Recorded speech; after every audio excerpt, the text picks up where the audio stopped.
상식과 지식 사이 몰라도 먹고 살지만 알면 뿌듯한 것들을 탐구하는 본격 지성인 대기 프로젝트.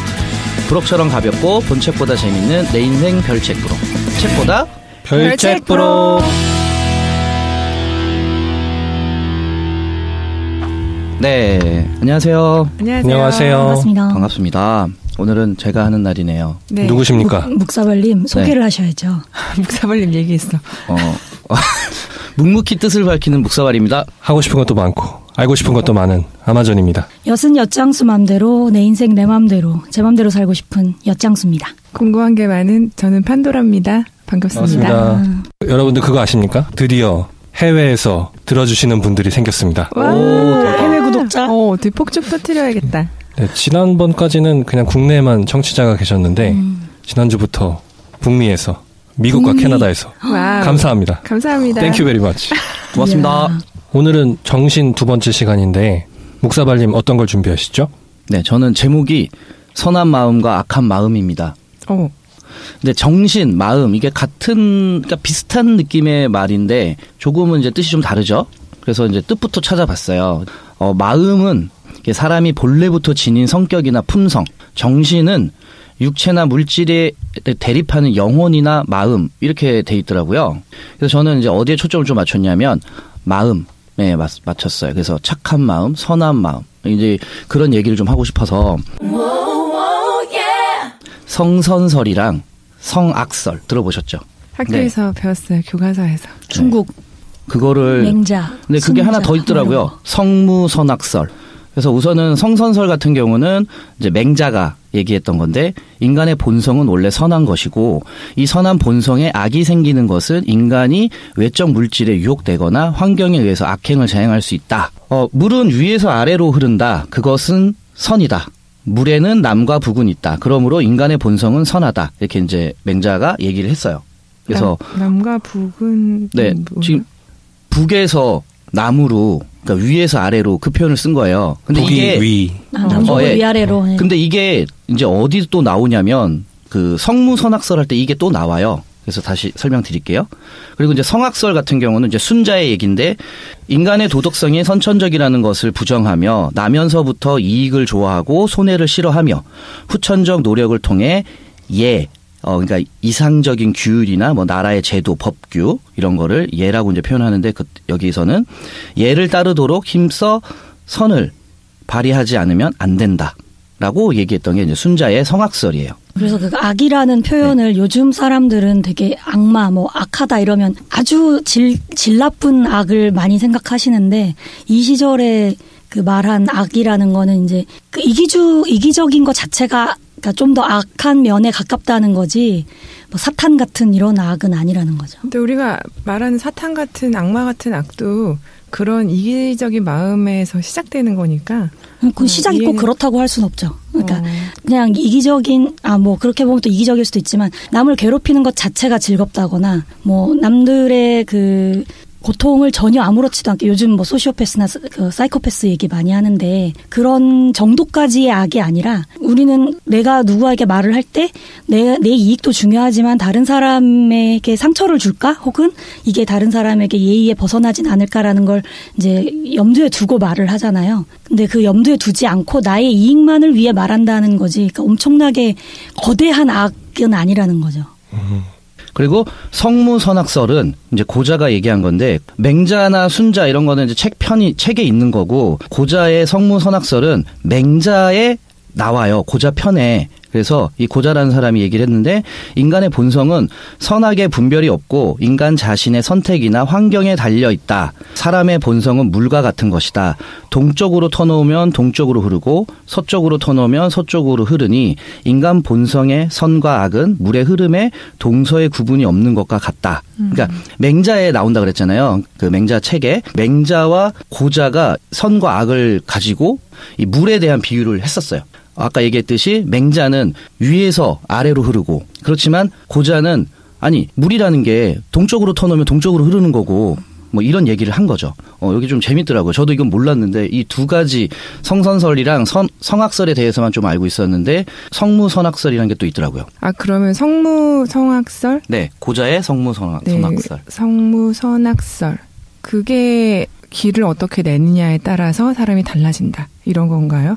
그렇죠. 선악의 분별 자체가 없이 인간 자신의 선택과 환경에 의해서 선하게 될 수도 악하게 될 수도. 그래서 고자가 주장한 이것은 악할 수도 있고 선할 수도 있으니 물론 선한 쪽으로 가라고 다들 얘기하시는 것 같긴 해요. 그럼 악할 수도 선할 수도 있다는 건 뭔지 모른다는 뜻인 건지. 그렇죠. 아무것도 없는 상태. 그 서양 철학에서 말하는 백지설하고 같은 거죠. 네, 그럴 거예요. 근데 저는 백지라는 말과 뭔지 모르니까랑은 다른 것 같아서요. 왜냐하면 백지 상태면 그러니까 길을 잘 내라 어떻게 하느냐에 따라 달라진다가 아니라 길을 네가 만들어라인 거잖아요.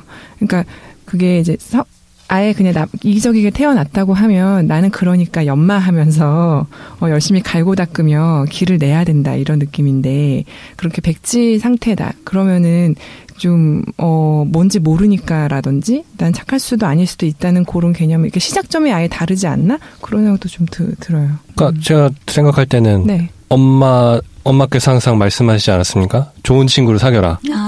좋은 친구들을 사귀다 보면 나도 좋아지고. 영향을 받으니까. 그렇죠. 나쁜 친구들을 사귀다 보면 영향을 받고. 아니 뭐 여왕벌이 알을 낳았는데 그냥 꿀 먹이면 일벌 되고 로얄 젤리 먹이면 여왕벌 되듯이. 진짜요?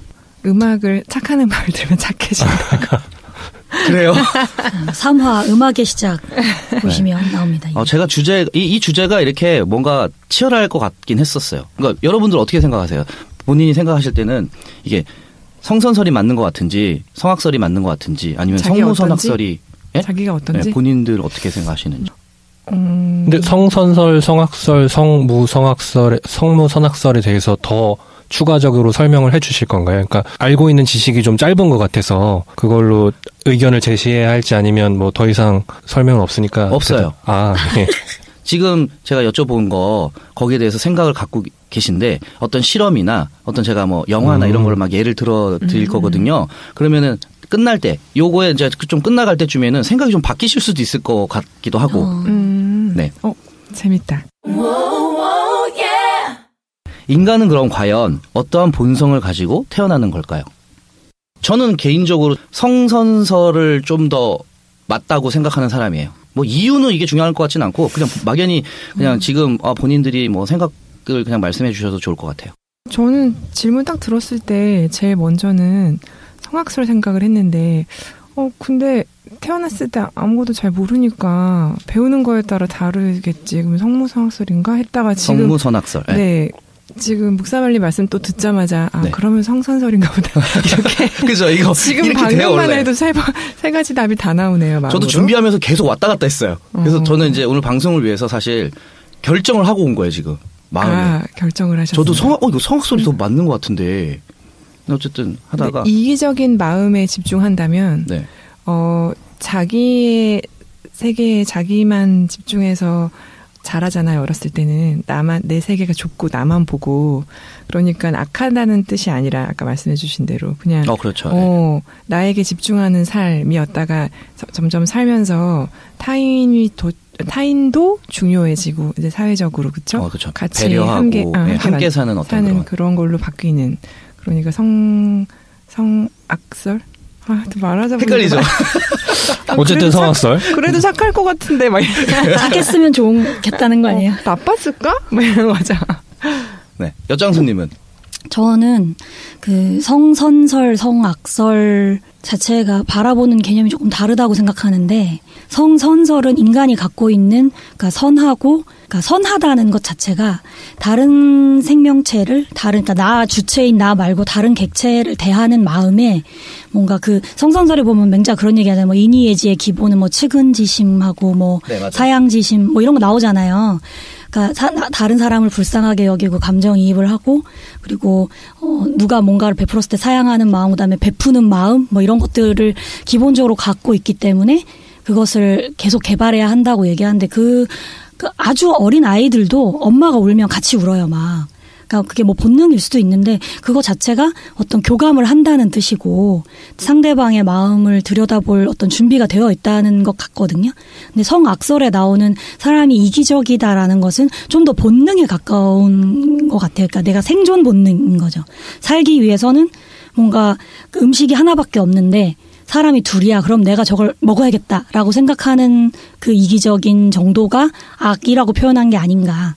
그러니까 그게 이제 조금 그대로 계속 발전하면 뭐 요즘 애들은 하나밖에 안 키워가지고 형제들이랑 나눠 먹을 줄 몰라서 이기적이다 이런 얘기 하듯이 그것만 계속 그냥 두면 이들이 자라면서 계속 이기적으로 왜 남들에게 이렇게 하면 안 돼? 왜 안 돼? 라고 발전하겠지만 그 이기적인 게 근데 사람의 사회에 같이 살다 보면 자연스럽게 어쩔 수 없이 서로 이렇게 배려할 수밖에 없는 마음을 배울 것 같아요. 그러니까 누가 가르치지 않더라도 이런 상황에서 내가 계속 이기적으로 대하면 사람들이 나를 멀리하네? 이런 것들을 배울 수밖에 없을 것 같아요. 그러면 성악설? 아니, 성선설이에요. 저는 그래서. 그러니까 그렇게 이기적인 마음만 갖고 있다면 자라면서 계속 그런 배우지 않고 계속 그 사람들을 뭐 춘추전국 시대나 중세 초반처럼 칼 휘두르고 계속 이렇게 살았겠지만 인간 사회가 계속해서 뭔가 이렇게 에티켓을 지키고 매너가 좋아지는 과정을 본다면 같이 살아야 한다는 것에 대한 필요뿐만 아니라 본성적으로 사람들하고 어울리고 싶어하는 마음이 있지 않을까. 그리고 근데 살면서 있지 않을까. 그렇게 사회적으로 배려해야겠다, 측은하게 여겨야겠다는 마음이 생긴다는 거는 결국은 살면서, 그러니까 나중에 생긴 마음이잖아요. 그러니까 원래 갖고 있기 때문에 발현한다는 거죠. 그게 갖고 있지 않았다면 그런 마음 못 배우지 않았을까 하는 거예요. 저는. 원래 사람이 뭘까요라고 생각하면 태어날 때는 그런 거를 할 수 없으니까 태초에 태어났을 때. 근데 이렇게 태초에 나 지금 배고파. 하나님을 본따 아니 그렇게 만들었다 옛날 그런 태초라기보다 내가 태어났을 때 나 배고프면 울고 나 봐달라 그러고 그리고 조금 더 자라서 뭐 같이 엄마가 울 때 울 수는 있어도 어쨌든 내가 불편하면 불편한 거 나 케어해달라고 계속 조르잖아요. 본능적으로는. 그러니까 저는 그런 본능을 가지고 그러니까 기본 성향이 악하다고 말할 수는 없다는 거죠. 저는 그것을 악의 범주에서 좀 떼어내고 싶은 거죠. 그러니까 그게 악이 이기적인 거라고 하니까. 그러니까 이거에 대한 뭐 찬성 반대 이런 게 아니라 자꾸 생각해보게 되네요. 악이 맞아요. 이기적인 거라 하니 그러면 어렸을 때일수록 태어났을 때일수록 그럴 때일수록 더 본능에 가깝다면 이기적으로 더 굴지 않았나? 이런 생각도 드네요. 둘 다 갖고 태어나는 거 아니에요? 둘 다. 그럼 둘 다라고 해야 될 것 같아요. 성무성악설? 성무성악설이야? 저는 제 얘기를 드려볼게요. 성악설, 성선설 다 인간을 관찰하고서 나온 그 인성론들이잖아요. 관찰하고 제가 새로운 학설을 제시하겠습니다. 와우. 술악설이라고. 아하. 사람 착한데 술을 먹으면 멍멍이가 되더라고. 술 마시고 계속 착해지는 사람도 있어요. 아, 그래요? 더 계속 뭐 착해지는 사주고 사람? 돈 주고. 카드 내고. 네. 그러네. 술선설? 이것도 논란의 여지가 있네요. 선악설. 술은 농담이고. 선악이 없으나 사람이. 저는 사실 성선설, 성악설 선택해봐라. 그러면 이제 마음속에서 반감이 막 들기 시작하는 게 왜 꼭 하나를 선택해야 되냐. 물론 설명은 되는 게 왜 지하철에 누가 끼었다. 그럼 막 영상 보면 막 모든 사람들이 막 달려가서 그 사람을 구하기 위해 막 열차 밀잖아요. 또 그런 것도 있지만 성악설도 이유 없이 막 뭐 홀로코스트 뭐 이런 것들 그 독일인들이 유대인을 죽일 때 분노하지 않고 사람을 때린다던가 뭐 해친다던가. 그러니까 설명은 되는데 저는 두 개가 다 혼재해 있다고 생각해요. 새로운 학설, 선악 혼합설. 이거 근데 학설이 있을 것 같은데. 그래요? 이미 있겠죠. 이미. 그러니까 제가 이걸 어떻게 생각하고 있냐면, 그러니까 저는 어쨌든 기독교 신앙인이기 때문에 본성을 설명할 때 0하고 6을 합쳐서 있다고 생각하거든요. 그러니까 0, 6을 같이 가지고 태어난 게 거기서부터 이제 본성이 발휘되는데 저는 0은 선하다고 생각해요. 근데 그 0을 6 안에다가 딱 넣어놨더니 6은 자꾸 뭐 좀 편하게 있으려고 하고 6이 세가 내 몸을 위해 666. 뭐 게을러지려고 한다고 하거나 이기적으로 행동한다고 하거나 그렇기 때문에 본성이 선한 것과 악한 것이 혼재돼 있어서 어떤 때는 뭔가 0이 더 활동을 해서 지금은 선하게 움직이는 거야 했다가 또 어떤 때는 그 6의 어떤 뭐 배고픔이나 이기심에 0이 잠식당해서 지배당해서 악한 행동을 한다거나 그렇지 않을까. 그래서 너무 이걸로 갈아타요. 저도요. 근데 모시겠습니다. 이게 하다 보면은 점점 이게 막 바뀌어요. 성무선악설도 어쩌면 이런 생각일 수도 있다는 게 생각이 지금 드는 게 성무선악이라고 표현은 했지만 완전히 양쪽의 성향이 아무것도 없는 게 아니라 이렇게 혼재해 있는데 그게 경계를 딱 이루고 시소를 타고 있어서 어느 쪽으로 기울어지지 않은 채 태어난다 뭐 이런 뜻 아닐까요? 흥미진진하네요. 저 얘기 들으면서 여기로 한 표. 당장 배만 고파도 기분이 나쁘고 예민해지고 사나워지고. 지금은 그거... 배 안 고프시죠? 지금 점점 기분이 안 좋아지거든요.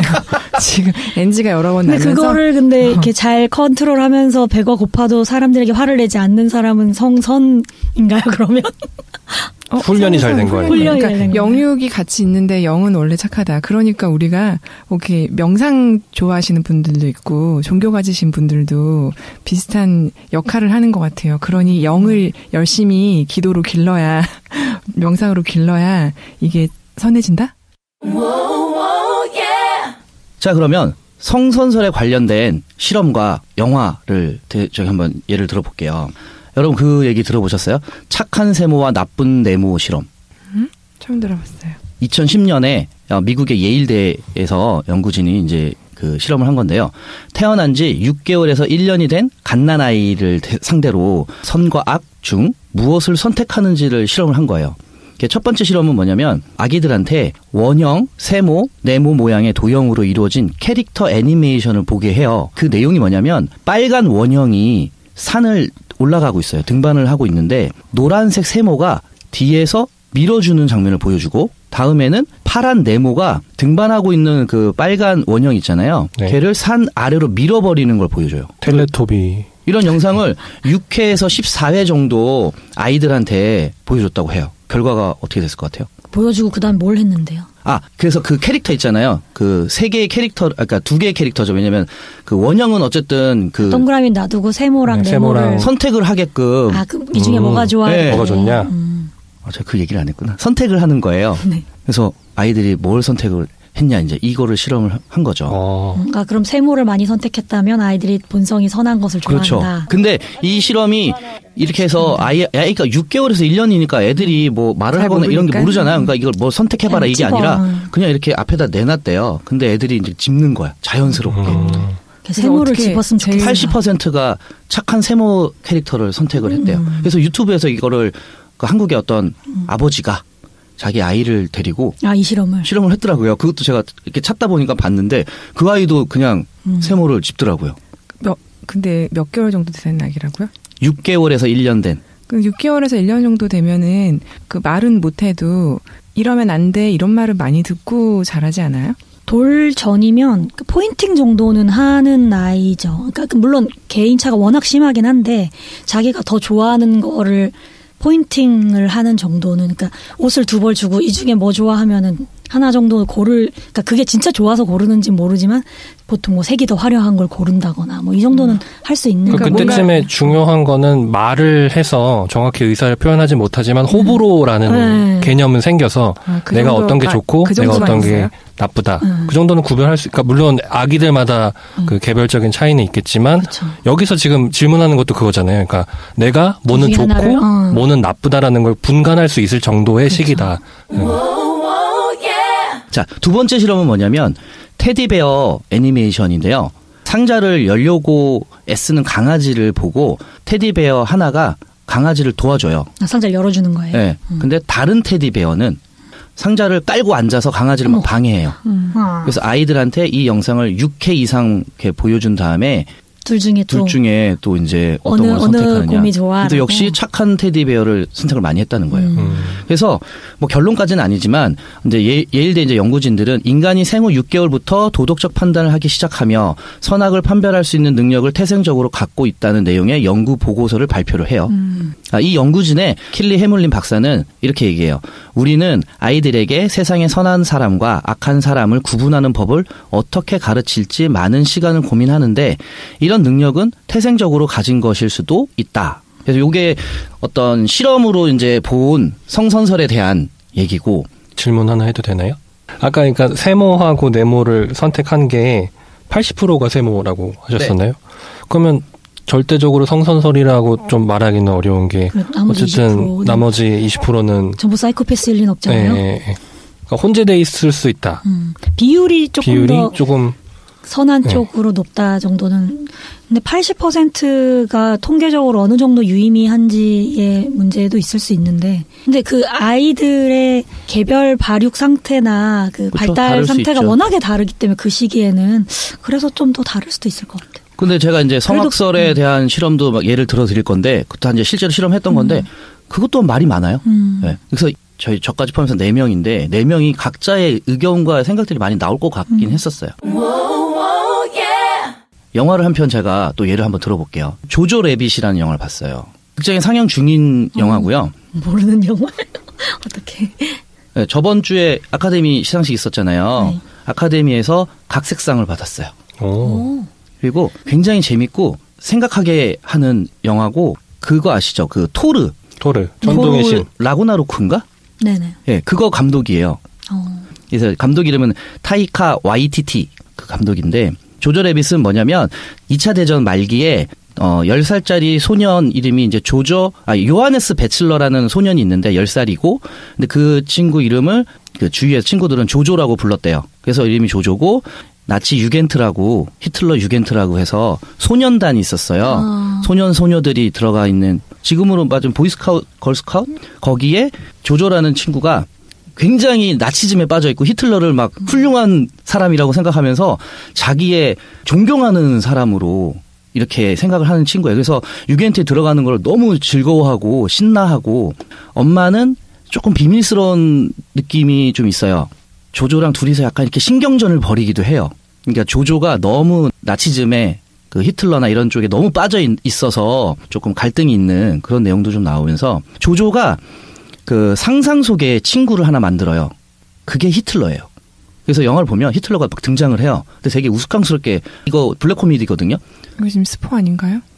여기까지는 아니에요. 여기까지는 그냥 다 줄거리 다 나와 있는 거예요. 그래서 지금 이거 제가 스포를 안 하려고 최대한 노력을 할게요. 네. 왜냐면 이거 보셔야 돼. 너무 재밌어요. 히틀러로 나오는 이 사람이, 이 배우가 감독이에요. 본인이 히틀러를 해갖고 배역을 맡아갖고 나오는데, 조조한테만 보이는 거예요. 조조가 좀 약간 소심하고 좀 뭐라 그래야죠? 왕따 같은 느낌의 친구거든요. 이 친구가 유겐트에 들어가서도 그 캠프를 갔는데 거기서도 좀 괴롭힘 당하고 그런 느낌이에요. 근데 유겐트 단원들이 나이대가 이렇게 쭉 있는데, 그러니까 나이 많은 어떤 동네 형 같은 형이 얘한테 토끼를 죽여보라고, 조조한테. 이게 진짜 살아있는 토끼를. 근데 이제 조조가 주위에서는 막 다 죽여라 막 하는데, 조조가 계속 고민하다가 결국 놔줘요. 놔주는데 다른 그 동네 형이 목을 딱 꺾어서 죽여버리거든요. 그런 상황이 벌어지는데, 거기서 조조는 선택을 못하는 거죠. 못하다가 결국에는 놔주는 선택을 하는. 그때부터 놀림을 받기 시작해요. 조조 래빗. 그래서 이름이 조조 래빗이 되면 토끼도 못 죽이는. 예. 근데 어느 날 조조가 자기 집에, 누나의 방에 미스테리한 소녀가 있다라는 거를 알게 돼요. 엘사인데 주인공 이름이, 그 엘사를 발견하게 되는데, 이 엘사가 유대인이었던 거예요. 이 조조 입장에서는 유대인이 지금 우리 집에 숨어 있는 거거든요. 그럼 이거를 당연히 얘는 신고를 해야 돼. 근데 엘사가 협박을 해요. 얼려버린다. 아까부터 생각했는데. 하필 엘사야 이름이. 어떻게 협박을 하냐면, 너 내가 만약에 잡혀가게 되면 니네 엄마랑 네가 나 여기 숨겨줬다고 얘기할 거다고. 그러니까 얘가 지금 고민을 하는 거야. 그래서 말하지도 못하고. 근데 엄마한테도 말을 못해요. 그러니까 얘는 그 엘사가 혼자서 이렇게 그 숨어 있는, 그리고 집에 아무도 없을 땐 몰래 나와가지고 뭐 먹을 거 먹는다든지 뭐 이렇게 생각을 하고 있는 거죠. 지금 제가 얘기하고 싶은 거는 성선설의 받침으로 해서, 이 뒷받침으로 해서 이 영화에 어떤 결과를 가져오느냐를 봤을 때는, 이 조조라는 친구가, 어린 친구가 히틀러를 존경하고 나치즘에 대해서 푹 빠져 있고 무조건 이 말이 맞다라고 생각하는 친구예요. 근데 끝내는 본성이, 정말 어린 소년의 그 본성의 착한 본성 있잖아요. 그 부분을 보여줘요. 그 전쟁 영화 보면은 어떻게 보면 클리셰일 수도 있는데, 이렇게 싸우다가 적군을 포로로 딱 잡았어요. 방금 전까지 나나 내 동료들을 죽이려고 하는 적군 병사인데 포로로 잡았더니 꽤 어려. 근데 그래서 장교가 그걸 보고, 저것들은 예를 들어 뭐 한국 전쟁이라고 치면 빨갱이들이야, 죽여, 이렇게 명령을 하는데 그 아래에 있는 부하가 쉽게 또 죽이지 못하죠. 그러니까 그거는 살려주고. 예. 왜냐하면 방금 전까지 적군이었는데. 그러니까 그런 것들이 어떻게 보면 인간 본성은 선하니까 방금 전까지 날 죽이려고 했던 사람이지만 내가 포로로 잡았을 때는 또 이렇게 함부로 죽이기가 약간 지근지심이 발동하여. 성선설? 그런 비슷한 건가요? 영화가? 네, 맞습니다. 자, 그럼 이제 성악설과 관련된 이제 정말 성악설에 대한 얘기들은 실험도 실험이지만 영화도 너무 많아요. 근데 생각을 해보니까 영화적인 어떤 그런 캐릭터로서나 이런 거 본성으로 봤을 때는 이게 더 재밌어. 제가 봤을 때. 재미있는 소재인 거예요. 막 착하기만 하면 뭐 재미없죠. 영화로 만들 수가 없어. 근데 또 이렇게 악인이 최후에 뭔가 그 반전이 있고 이러면 또 그것도 재밌잖아요. 네. 반전이 있다가 나중에 근데 착해지면 뭐야 시시해 이렇게 되잖아요. 그런 것도 있고요. 2차 대전 때 600만 명의 유대인이 죽었다고 보고가 되고 있는데 그 유대인 학살에 그런 책임자, 예, 고위 관료, 네, 책임자 중에 한 명이 아돌프 아이히만이라는 사람이 있어요. 그 이 성악설이나 아니면 뭐 정말 근본적인 악에 대한 왜냐하면 600만 명이란 되는 사람을 죽게 만들었으니까 악마다, 사탄이다 이런 식으로 초점을 잡을 수 있잖아요. 이 아이히만이라는 사람이 정말 놀라운 약간 반전을 보여줘요. 그 얘기를 지금부터 할 거예요. 그래서 실제 인물이고 영화가 두 편이 있어요. 아이히만을 딱 다룬 영화가 2015년도에 아이히만 쇼라는 게 있고요. 그다음에 오퍼레이션 피날레라고 넷플릭스에서만 있는 2018년도 영화인데 아이히만을 잡는 과정 있죠. 그거를 다룬 영화고 아이히만 쇼는 이게 전 세계적으로 홀로코스트에 대해서 전 세계 사람들에게 그 이렇게 알려지게 된 계기가 뭐냐면 이 아이히만을 잡아서 이스라엘 법정에 세우거든요. 그때 이 그 재판 과정을 생중계로 전 세계에 다 방영을 했었어요.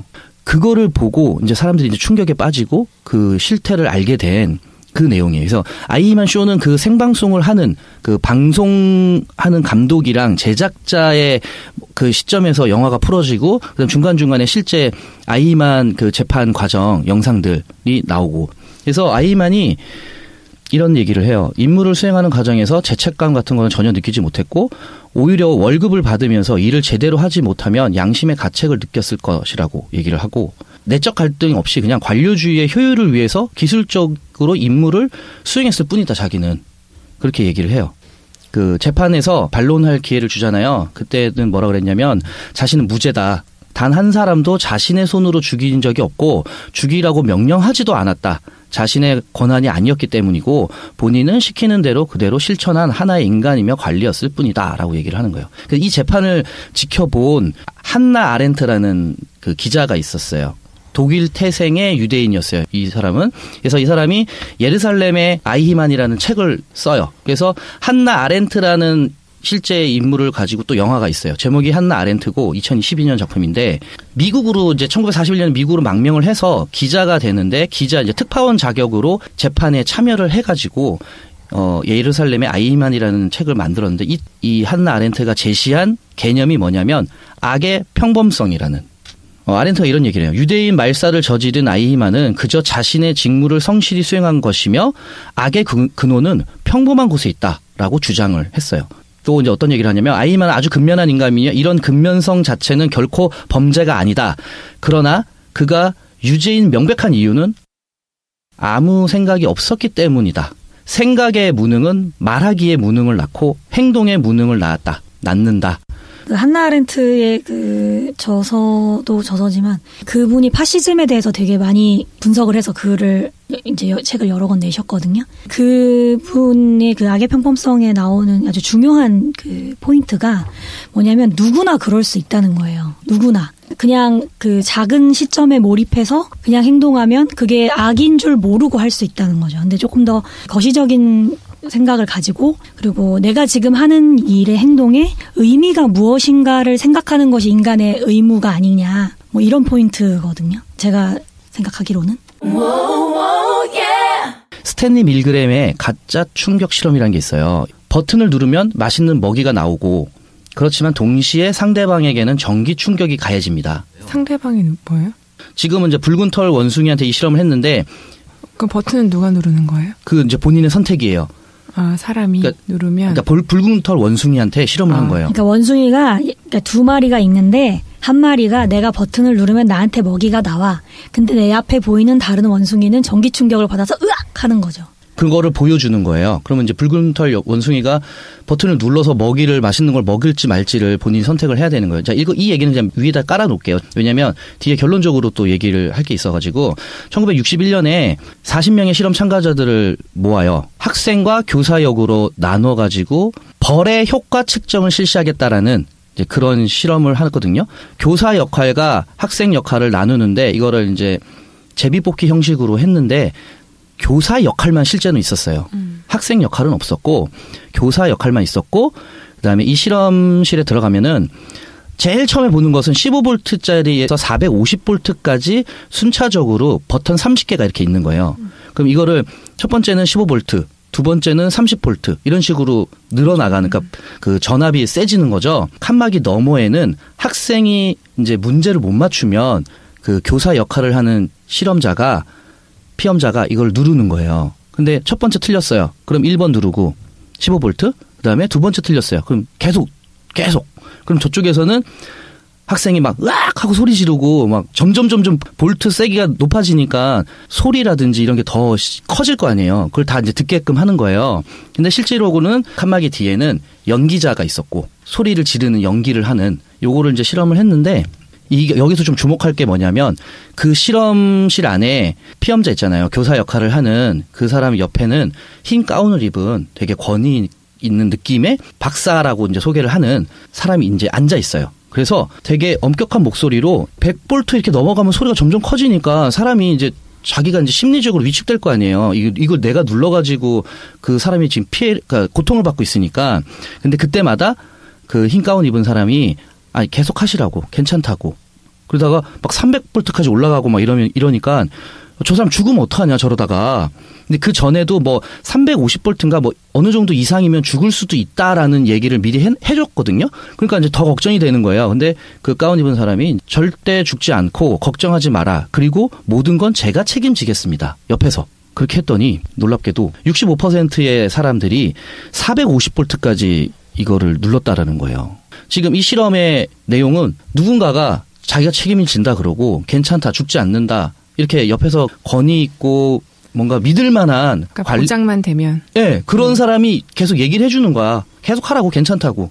그때 피험자는 정말 그 선택을 정말 끝까지 한다라는 거죠. 근데 그 퍼센티지가 65%가 450볼트까지 선택을 했고 그다음에 나중에 이제 인터뷰를 하는데 자신이 왜 그렇게 무자비한 일을 했는지 자기 자신도 이해가 가지 않는다고 시켜서 그런 게 한 것뿐이다. 그러니까 무슨 얘기냐면 이게 그 아이히만이 그랬잖아요. 자기는 명령을 받아서 했던 그냥 공무원 관리였을 뿐이지. 내 할 일을 했을 뿐이다. 그렇죠. 그 얘기인 거예요. 스탠리 밀그램 박사가 이 실험을 한 이유에 대해서 설명을 하는데 사람들이 비인간적인 명령도 맹목적으로 왜 따르는 건지 어떻게 정의롭지 못한 이제 권력자의 명령이잖아요. 그걸 거부하지 못하는지 어떻게 평범한 사람이 그런 끔찍한 대량 학살을 저지르는지 그런 게 너무 알고 싶었대요. 그래서 아이히만을 예를 들면서 이 사람의 그 전 세계 생중계했다 그랬잖아요. 이 사람의 얘기를 보면서 이 실험을 하게 된 거예요. 흥미가 생겨서. 많은 나치 전범들은 처음부터 비정상적인 인물이었나 아니면 아이히만처럼 결혼기념일에 꽃을 선물하는 사랑으로 가득한 평범한 시민이었나 그렇다면 일정 조건 하에서 누구든 그런 잔혹한 행위를 저지를 수 있는 것인가의 그 생각에서부터 이 실험을 시작하게 된 거죠. 아까 붉은 털 원숭이 얘기를 했었잖아요. 네. 그 결과를 말씀드릴게요. 붉은 털 원숭이가 15일 동안 버튼을 안 눌렀대요. 15일 동안 먹이를 그러니까 못 먹었던 거예요.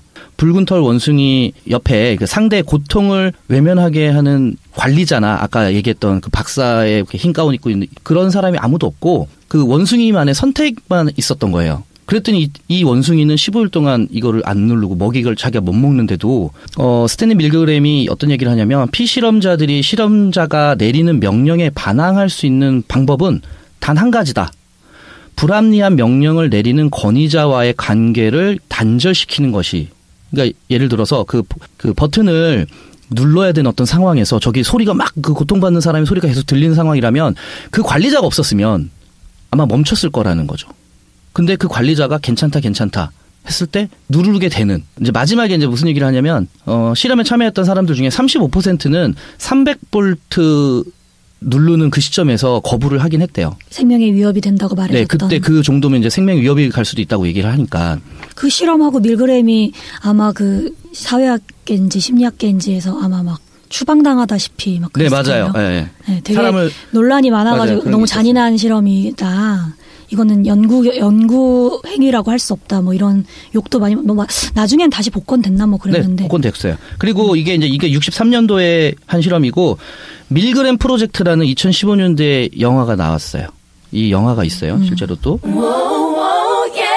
자, 그리고 마지막으로는 뭐냐면 스탠퍼드 감옥 실험이라고 있어요. 조지 짐바르도라는 교수가 1971년도에 실제 이제 스탠퍼드 대학교 지하에서 진행한 모의 감옥 실험이에요. 24명의 미국과 캐나다 중산층 출신의 정신적으로 문제가 없고 잘 교육받은 남성들로 선발을 해서 간수와 재수의 역할을 이제 부여를 하는 거예요. 간수와 재수들은 각각 역할에 맞는 그러니까 복장도 그렇게 하고 간수들에게는 재수를 통제할 권리가 있다라는 걸 이렇게 설명을 해주고 그 역할에 이제 몰입할 수 있도록. 원래는 2주 동안에 이거를 실험을 하려고 했었는데 며칠 만에 이게 중단되냐면 6일 만에 중단이 되는데 그러니까 거의 5일 동안의 변화가 어떤 변화가 있었냐면 간수들이 점점 가학적이고 잔인한 행동을 보이면서 재수들은 우울증, 극심한 우울증이랑 무기력감, 두려움 막 이런 것들이 나타나면서 더 이상 실험을 진행할 수가 없게 돼서 이제 이게 중단이 됐어요.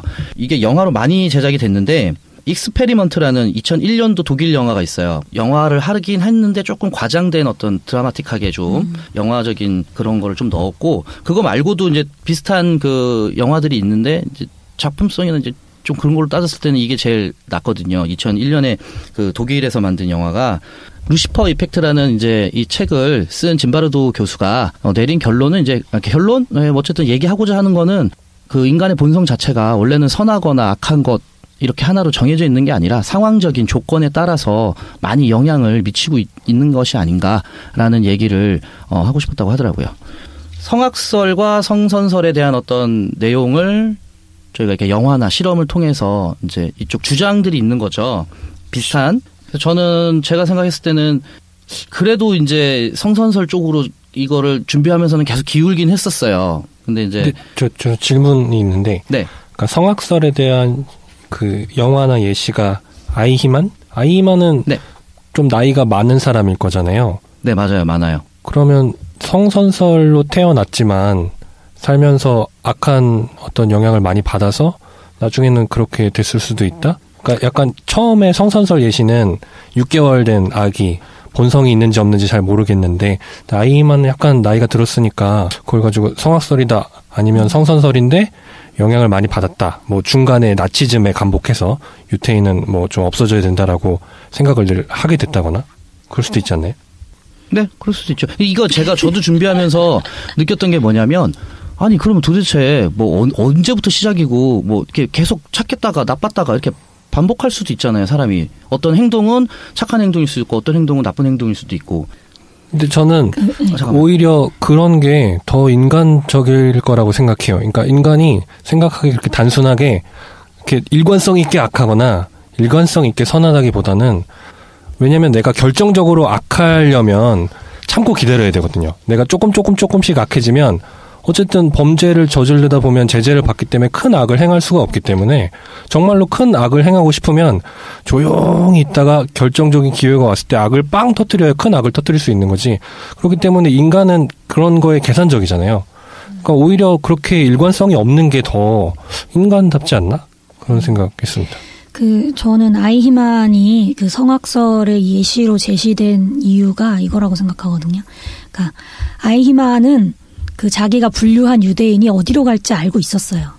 그러니까 이 사람을 분류시켜서 재산도 없고 뭐 다 뺏고 난 다음에 맨몸으로 추방시키면 어떻게 될지 곧 결국 죽을 것이다. 혹은 이 사람을 수용소로 보내는 그 가스실로 보내면 곧 죽을 걸 알고 있었는데도 불구하고 이건 내 일이니까 그냥 한다. 그러니까 결과를 알면서도 그냥 한 거죠. 이게 이 사람에게는 목숨을 빼앗는 일일 걸 알면서도. 근데 똑같은 그 맥락에서 이 사람은 알고 있는데도 그 사람이 당할 고통에 대해서 생각하지 않고 그냥 행동을 했기 때문에 이 사람의 본성에 그런 악한 면이 있지 않느냐라고 성악설에 예시가 된 것 같고요. 밀그램 실험 같은 경우는 그 이후에 사실 실험을 여러 번 더 했어요. 실제로 이제 사회심리학자들이 비슷한 실험을 되게 많이 했는데 결과가 계속 비슷하게 나와요. 계속 눌러 사람들이. 그리고 심지어 그래서 그런 거가 혹시 뭐 신분이나 그러니까 출신 계층에 따라 좀 다른 게 아닐까, 혹은 평소에 사상에 대해서 전체주의자들은 다르고 뭐 자유주의자들은 다르지 않을까, 뭐 이렇게 해서 다양한 계층을 대상으로도 했는데도 예를 들면 그 파시즘 같은 거에 반대하는 자유주의자들은 더 잔인하게 한대요. 그래요. 더 끝까지 간 경우도 있다는 거예요. 그러니까 그럼 도대체 왜 이렇게까지 가지 해서 이제 성악설의 근거가 되기도 하지만, 반대로 멈추는 사람들 있잖아요. 그러니까 멈추는 사람들이 왜 멈췄나를 보면 학생 역할을 하는, 그러니까 내가 이걸 눌렀을 때 반대편에서 고통을 받는 사람과 나와 관계가 있으면 어느 정도 가다 멈추는 거예요. 그러니까 저 사람하고 친밀할수록, 그러니까 상대방이 친밀할수록 이 사람에게 고통을 주는 게 힘든 거죠. 그래서 어느 정도가 되면 나 못하겠다. 이 이상은 못하겠다. 혹은 그 사람과의 관계가 점점 친해지면 이제 감정이입을 하는 거예요. 아프겠다. 아까 가려놨다고 했잖아요. 상대방의 고통이 소리가 들리긴 하지만 실제로 보이지 않고 옆에서는 괜찮다고 하고 하니까 상대방의 고통 당하는 사람과 나를 구분해버리는 거죠. 분리라는 거죠, 감정. 감정을 더 이상 개입하지 않는 거예요, 거기다가. 그래서 아이히만도 분명히 유대인에 대해서 우리 민족이 아니기 때문에 저 사람은 내가 보호해야 하거나 내가 저 사람에게 선하게 대해야 할 이유가 없다고 생각했지 않을까 싶어요. 맨 처음에 성악설 얘기할 때, 이제 순자 얘기할 때도 아주 이기적이고 자신의 생존 본능에 이기적이고 이익을 좋아하고 뭐 이런 얘기 했잖아요. 만약에 아이히만 가족한테 잘했다는 것은 가족은 나의 바운더리에 있는 사람들인 거죠. 독일인도 나의 바운더리에 있는 사람이야. 그렇지만 유대인은 나의 바운더리 밖으로 나간 사람이기 때문에 내가 더 이상 잘해줄 필요가 없는 사람. 특별히 신경 쓰지 않아도 돼요. 우리도 아무리 착한 사람이어도 지하철에 진짜로 누가 떨어졌어. 그랬는데 내 친구나 내 가족이 떨어졌다면 진짜 아무리 위험해도 더 뛰어들 확률이 높겠지만, 누가 떨어졌는데 내가 모르는 사람이 떨어졌다면 어떡하지 하는 확률이 훨씬 높고 뛰어내리는 의인은 사실 몇 명 안 되잖아요. 그래서 성악설의 그 예시가 되긴 했으나 저는 오히려 그게 더 인간의 본성에 무조건 악하지만은 않고 다른 변수만 조금의 어떤 연결고리만 있다면 더 선한 쪽으로 반영되지 않을까라는 생각이 드네요. 그러니까 그 많은 실험들을 하고자 한 이유도 그렇고, 한 다음에 있었던 논란들도 그 여러 가지들을 생각해 보면 너무 많은 경우들이 있으니까, 지금 내 바운더리 아니냐, 내 울타리 아니냐, 내가 연이 있는 사람이냐 아니냐, 그런 거에 따라서 또 달라질 거고, 또 감정이 개입될 수 있는 상황이라면 나 같은 상황이라고 내가 감정이입했을 때 그냥 사람만이 아니라, 그냥 내가 아는 사람이 아니라 나도 저런 적이 있는데 하고 뭔가 공감이 되면 좀 더 거기에도 개입을 하게 돼서 그 결정하는 그 선택의 순간에 그걸 좌우하는 상황들이, 그런 경우들이 너무 많아서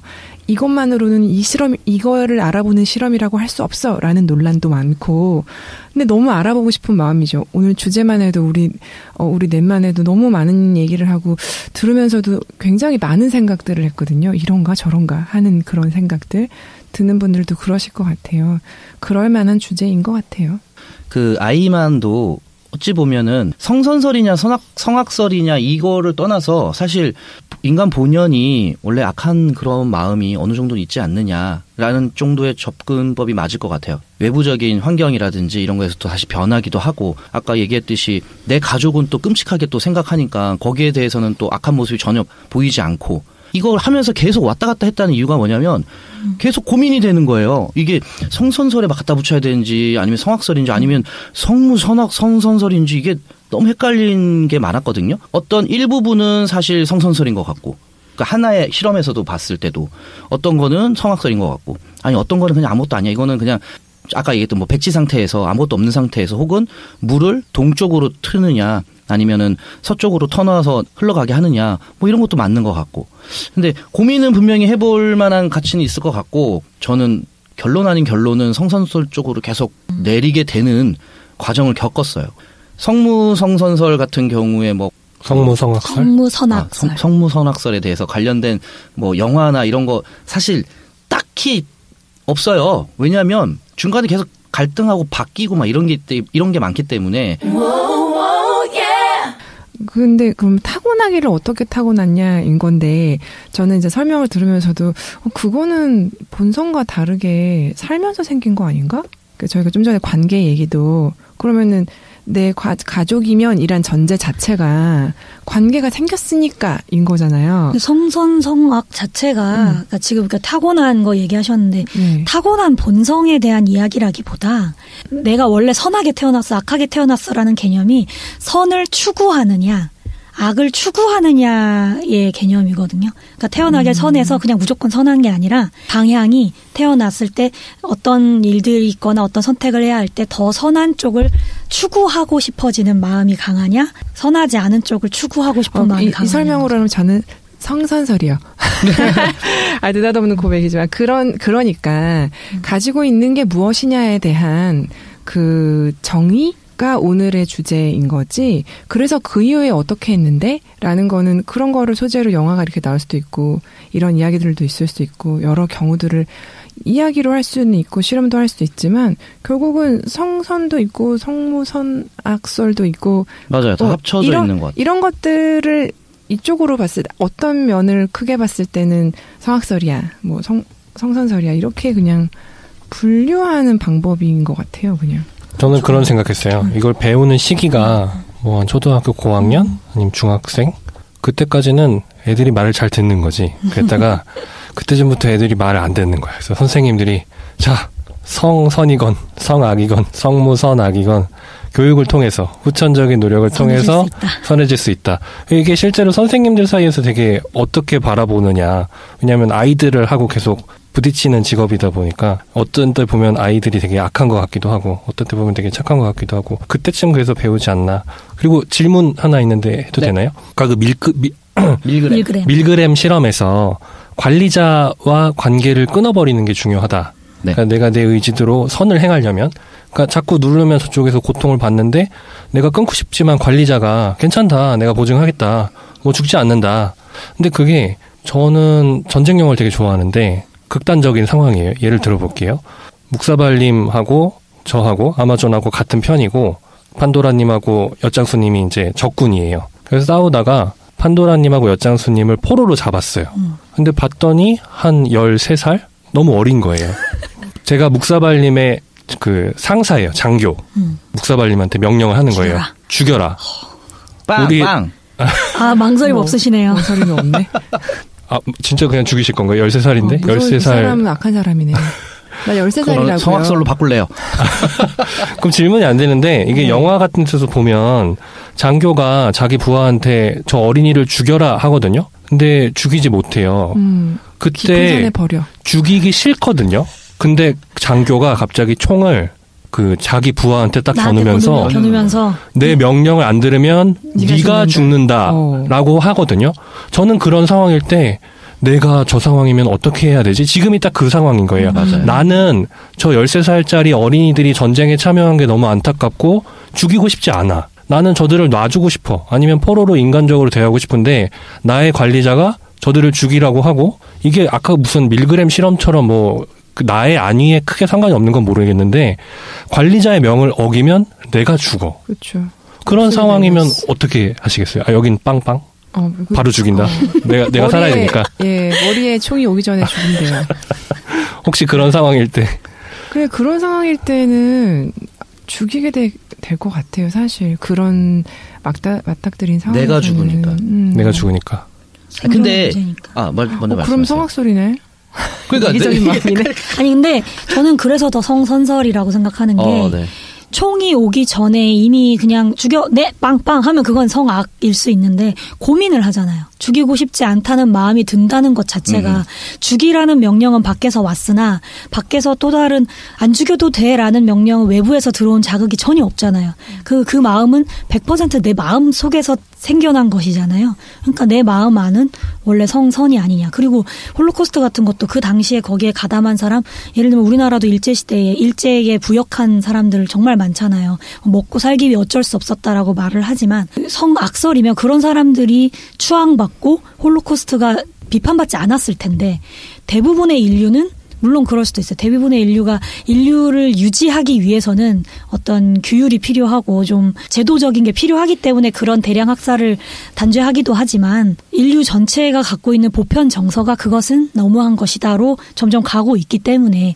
그 옛날에도 아주 전쟁을 해도 여자와 노약자는 뭐 건드리지 않는다라던가 이런 게 약간 상식처럼 그래서 전쟁에서 여자와 노약자까지 싹 다 죽였다 하면 역사서에도 잔인했다라고 그 시절에도 평가를 했었잖아요. 그렇기 때문에 저는 오히려 더 성선설이라고. 사람의 행동의 결과를 보았을 때는 한 부분이 아주 많을지 모르나 그 전에 이미 고민을 한다는 것 자체가 선한 본성이 있지 않나라고 생각하거든요. 그래서 그러면 총을 겨누었어요. 어떻게 하실 거예요? 쏘겠죠. 내가 살아야 되니까. 쏘겠지. 그러니까 그 결과는 내가 총을 쐈다고 내가 악하다라기보다 그 생각 없이 아까처럼 묵사발님은 총을 머리에 겨누기도 전에 그냥 쏴, 네, 빵빵 하면 그건 성악이라고 할 수 있지만 대부분의 사람이 고민을 할 거라는 거죠. 그러니까 퍼센테이지의 문제인 것 같아요. 성선설이라고 해서 인류의 뭐 70억이 전체가 완전 선한 생각만 하는 건 아니고 아까도 그 아마존님이 항상 악할 수는 없고 뭐 이런 얘기 하셨는데 마찬가지로 그럴 것 같아요. 총을 안 댔다면은 많은 사람들이 반항하지 않았을까요? 아, 이건 너무 안 돼요 라고 하지 않았을까요? 뭐랄까 그 위에 지휘관이란 사람이 평소에 아주 무자비하고 내가 안 죽이면 나를 정말 엄청 깔 것 같다라는 게 예상이 되면 하겠죠. 현재 지금 요즘의 직장에서도 부장이 과장을 막 까면 과장이 내려와서 대리를 막 까고 대리가 그 다음에 막 사원을 까고 이런 게 많이 없어졌지만 아직도 그런 게 약간 있는 것도 어떤 직장 상사가 조금 유한 사람이고 그런 좀 불합리한 이런 지시를 별로 내리지 않는 사람 같으면 사람들이 그렇게까지 고민하지 않고 만약에 그런 지시를 중간에 한번 내렸어요. 아, 이건 아니지 않습니까? 라고 말할 텐데 평소에 늘 쪼우고 늘 강압적이고 불합리한 지시를 늘 내리던 사람이라면 그 사람이 똑같은 지시를 또 내렸을 때 크게 고민하지 않고 그냥 행동하겠죠. 근데 이런 것도 있을 것 같아요. 내가 죽였는데 마음에 죽이면 안 된다는 고민이 있을수록 내가 한 행동에 합리성을 부여해야 하기 때문에 그럴 수도 있죠. 나는 죽일 수밖에 없어서 그땐 죽여야지 하고 그거에 더 힘을 실어서 얘기하고 그러면 그런 면만 봤을 때는 이 사람은 악한 사람인 거죠. 시킨들 안 시킨들 난 죽일 수밖에 없어. 그때 적인데 죽여야지. 그러니까 상사가 시켰든 안 시켰든 내가 적군이라서 죽여야 된다고 생각했던 그 순간에는 정말 그 설명할 수 없는 빠르게 돌아간 그 마음속 생각들이 그걸 동시에 다 생각했을 거라고 생각해요. 그리고 그럴수록 더 죽일 수밖에 없는 이유를 빨리 찾았을 것 같아요. 그 죽일 수밖에 없는 이유를 성악이면 굳이 찾을 필요 없죠. 그냥 아니 뭐 죽이려 했는데 죽이면 되지인데 그 이유를 찾는 과정 자체도 내가 선하기 때문에 나에게 합리화시켜야 할 이유를 찾는 것 자체가 이게 좀 잘못된 일이라고 생각하기 때문 아닐까요? 잘못된 일이라고 생각 안 하면 아까 아이히만 같은 경우도 변명을 전혀 생각하지 않잖아요. 내가 하는 일인데 뭐 라고 하잖아요. 근데 저는 그래서 더 그 동의하고 해요. 근데 그 잘못됐다 안 됐다 이것도 내가 책임감이 싫은지 아플 것 같아 하고 공감이 돼서 싫은지 그것도 되게 여러 갈래이기 때문에 아마존님은요? 그러니까 최근에 그런 영화 두 장면이 있었는데 하나는 일본군 위안부를 놔주는 일본인 그 병사한테 일본군 장교가 쏴라 이런 거 있었고 또 하나가 아까 말씀드린 포로를 잡았는데 너무 어린 때 어린 포로를 쏴라. 그래서 저도 생각을 해봤어요. 근데 그 영화는 둘 다 어떻게 묘사가 되냐면 감독은 그 명령을 받은 병사가 결국은 쏘지 못해요. 그래서 장교한테 죽임을 당하거든요. 근데 이제 마지막으로 봤던 영화는 장교가 조금 이상하게 묘사가 돼서 장교한테 죽임을 당하니까 동료들이 바로 그 명령한 장교를 또 쏴버려요. 그래서 저도 무슨 생각했냐면 그런 상황이 오면 저 장교에 대해 나와 관계를 생각해 볼 것 같아요. 정말 따를 만한 장교고 믿음직하고 그런 신뢰를 많이 줬으면 이 사람이 무슨 뜻이 있으니까 뭐 그렇죠. 경험이 평소에, 있으니까 이렇게 했는데 놔줬더니 오히려 뒤통수를 치더라. 그런 신뢰를 하고서 뭐 명령을 따를 수도 있을 것 같지만 그게 아니라 뭔가 사이코패스 같은 장교고 맨날 괴롭히기만 하고 이랬다. 그러면 어떻게 보면 정말 저도 이제 어차피 견디겠어. 내가 죽느니 그럼 뭐 차라리 도망가거나 장교를 쏘거나 뭐 포로를 쏘거나 그거는 그 장교 그 관리자와 나와의 관계가 결정을 내리는데 중요한 요소일 것 같아요. 그래서 저희가 많은 얘기를 나눠봤는데 성선설이냐 성악설이냐 뭐 성무성악설이냐 다 공통적으로 들어가는 거는 아까 처음에 제가 잠깐 얘기했던 것 같은데 그러니까 어떤 본성을 타고 태어나든 후천적으로 변화의 가능성이 있다라는 거죠. 그래서 인간다운 인간으로서의 우리가 살기 위해서는 정신적으로 동물보다는 이제 본능에 앞서는 동물이 아니니까 어떤 정신적이나 윤리적으로 인간다운 그런 모습을 보이기 위해서 계속 지향해야 되지 않겠냐. 성선설이냐 성악설이냐 이건 사실 크게 중요한 게 아니라 언제 우리가 어떻게 사느냐. 오늘 주제로서의 이제 기본적인 이 마음을 또 그러니까 본성이 어떤 것이냐라고 물어보는 거는 더 한번 생각을 해보자. 이런 주제에 대해서 그리고 나 자신에 대해서 내가 아까 총 쏘고 이제 이런 예시를 들어주셨잖아요. 아마존님이. 근데 그런 부분도 정말 내가 그 상황이 되면 나의 선택으로 인해서 모든 게 바뀔 수 있는 거잖아요. 기본적으로는 어떤 마음을 계속 가지고 생활을 우리가 해나가느냐. 그게 되게 중요할 것 같아요. 마무리를 제가 할게요. 마무리하기 전에 제가 영화 한 편 추천해도 돼요? 영화 추천 좋습니다. 제가 최근에 본 영화인데 그러니까 나오기는 2014년 영화인데 빈 벤더스 감독 아시죠? 알죠. 부에나비스타 소셜 클럽 네. 그 감독이 베를린 천사의 시. 네, 맞아요. 그 감독이 그 제네시스 세상의 소금이란 다큐멘터리를 발표를 했었거든요. 그 사진작가 세바스티앙 살가두라는 사진작가가 그 사회 문제가 일어나는 기아, 난민, 뭐 전쟁의 현장들에 쫓아다니면서 사진을 많이 찍었는데 거기서 이제 인간의 본성이 정말 이렇게까지 하느냐 하면서 인간의 본성은 악한 게 아닐까 하고 사진을 완전히 그만둬요. 엄청 유명한 사회문제 전문 작가였는데 그만뒀다가 자기 고향에 아내가 나무를 심어보자 해서 뭐 나무 심고 이러면서 다시 마음이 회복되어서 뭐 이런 얘기들인데 그 제네시스에 나오는 그러니까 세상의 소금이라는 게 사람을 말하는 거거든요. 그렇게까지 해서 인간의 본성이 너무 악하다고 생각하고 때려쳤던 사진 작가가 어떻게 다시 인간을 세상의 소금이라고 말하고 희망을 갖게 되는가가 다큐멘터리인데 저는 그 영화를 꼭 여러분이 보시면 좋을 것 같아요. 그 제네시스 세상의 소금이라는 영화입니다. 네, 보도록 하겠습니다. 이 오늘 주제랑 되게 계속 생각이 나네요. 그 영화가. 좋은 추천 감사합니다. 제가 인디언 우화를 하나 들면서 마무리를 하겠습니다. 인디언 우화다. 추장 할아버지와 손자가 나누는 이야기예요. 잘 들어보세요. 추장이 얘야 사람의 마음속에는 두 마리의 늑대가 살고 있단다. 할아버지 어떤 두 마리 늑대가 살고 있어요? 한 마리는 거짓, 부정, 부패, 불행의 악이라는 늑대고 다른 한 마리는 정직, 정의, 긍정, 행복, 칭찬의 선의 늑대란다. 손자가 두 마리가 싸우면 누가 이기나요? 할아버지가 이렇게 답합니다. 당연히 네가 먹이를 많이 주는 늑대가 이긴단다. 여러분의 늑대는 어느 쪽이 이기나요? 네, 지금까지 묵묵히 뜻을 밝히는 묵사발이었습니다. 고맙습니다. 고맙습니다.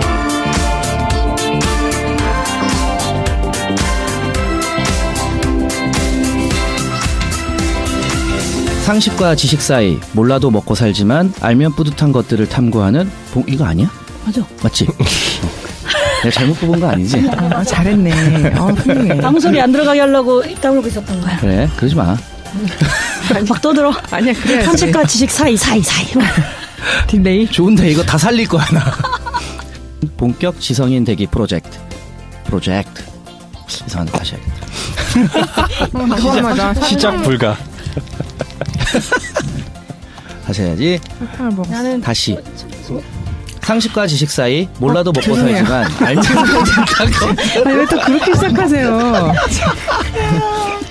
그냥 이것만 편집해갖고 맨 뒤에다 넣으면 진짜 재밌겠다. 부록처럼 가볍고 본책보다 재밌는 내 인생 별책 부록. 오빠 혹시 이것만 연습해왔어? 너무 연습 많이 했는데 왜 이렇게 안 되지? 내 인생 하고 남들 다 같이 하는 건가? 이랬지 너. 내 인생 별책 부록. 내가 순간 내 인생 멈칫했어. 별책 부록. 책보다 하면 별책 부록 같이 하는 거지. 그렇지. 지금 알았죠. 이 가로를 잘못했네. 그러게요. 내 잘못이네. 너무 가까이 와서 우리 피카트리 얘기.